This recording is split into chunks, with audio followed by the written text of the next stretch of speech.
when I first got here, the one we show you just go before called a deal market. And all from here is all just land, a vacant land. They call him Mr. Chinatown, or the mayor of Chinatown. Real estate agent Kenneth Li is a leading figure in Houston's growing Asian American community. He's largely credited with building up the local Chinese-speaking neighborhood southwest of the city. Kenneth was born in Taiwan. He moved to Hong Kong at 14 and then went to the United States for college, moving to Houston in 1981 at the behest of his uncle. He just said, Kenneth, if you go to the United States, you should go to Houston because I'm going to open the supermarket. You're going to help me. That supermarket turned out to be a pivotal first step in creating Houston's contemporary Chinatown because it offered immigrants from Taiwan and Asia a taste of home.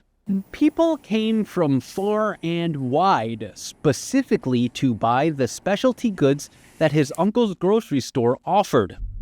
With more people came more business, and Asian enterprises sought to gain a bigger foothold in the city. As more businesses poured into the area, the demand for financial services grew. And this was a time where the entrepreneurs reached a critical mass, and they were not properly served or not effectively served by the mainstream banks.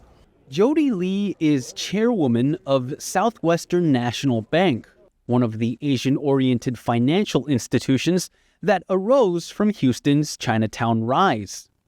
Her father, C.K. Lee, is one of the bank's founders, which was created specifically to serve the needs of immigrant businesses in the area. Jody's family moved to Texas from Taiwan.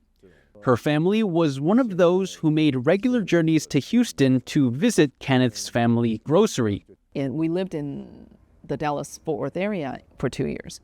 And during that time, we would come to Houston on a monthly basis to buy Chinese groceries. And each trip would be like 3.5 to 4 hours one way. While Chinatown boomed, Houston as a whole struggled. An oil crisis hit Texas in the 1980s, and people started leaving the energy industry-reliant city, causing property values to plummet. But where some people saw catastrophe, others saw opportunity. Outside capital poured in from places like Taiwan, Hong Kong, and California to scoop up cheap local property. But Kenneth soon realized those buyers needed help. But in that time, Houston still is a very conservative place.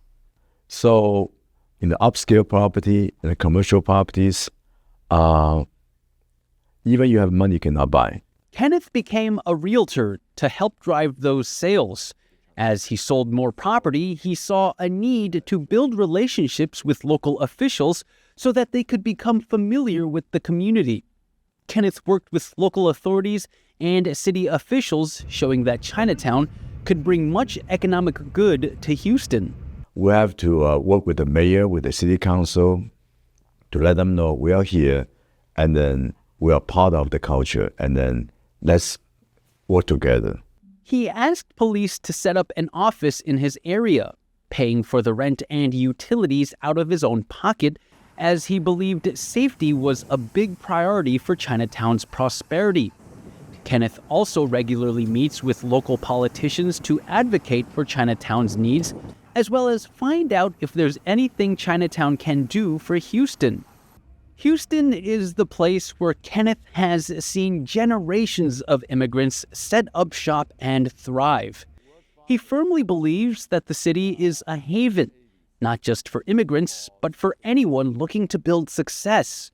He is a fierce Houston promoter, and his love for the city he calls home goes well beyond the Chinatown community he helped build. Devin, Tsai, Jeremy Olivier, and Leslie Liao in Houston for TaiwanPlus.